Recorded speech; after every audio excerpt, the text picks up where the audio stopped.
Hi, I'm Brad Meltzer on behalf of History, and we're going to talk a little bit about history today.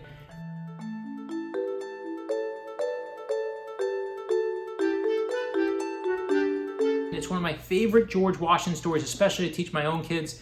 George Washington, there was a secret plot to kill him, and I found it in a footnote decades ago. I was like, is this true? Is it real?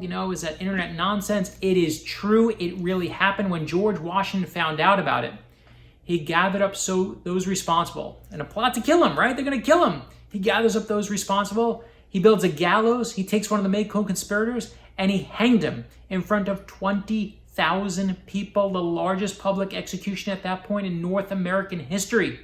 George Washington brings the hammer down. He's like, do not mess with me. I'm George Washington. I'm going to be on the money one day. And when George Washington, when it was happening at the time, George Washington knew, of course, that we needed a good offense, right? It's 1776. The Revolutionary War is starting.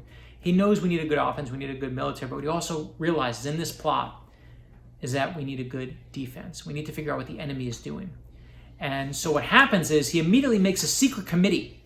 And this secret committee eventually is run by three people, one of them led by John Jay, who later becomes the first Supreme Court Justice. What John Jay does, and he's basically a kid at the time. He's not a Supreme Court Justice. He's pulling people out of their houses, trying to investigate this secret plot to kill George Washington. He's interrogating people.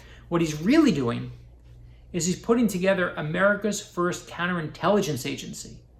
And if you go to CIA headquarters right now, there is a sign up on one of the conference rooms that's named after John Jay, who they call there the founding father of counterintelligence. And I love that story. But what I also love is that they meet George Washington, the man.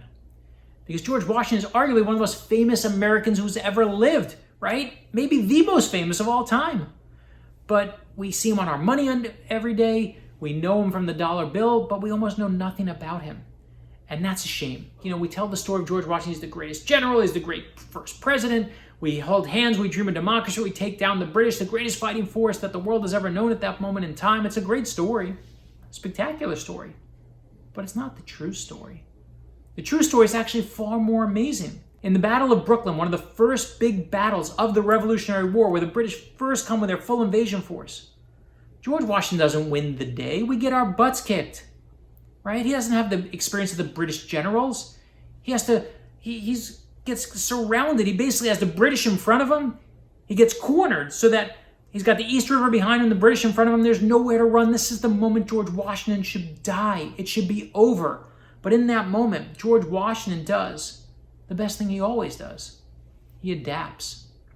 And what he does is in the middle of the night, they commandeer every boat along the East River that they can find, and one by one, George Washington slowly, one by one, puts his men aboard. And not just his top generals, but the lowest men, and he will not get on board until his men are away safely.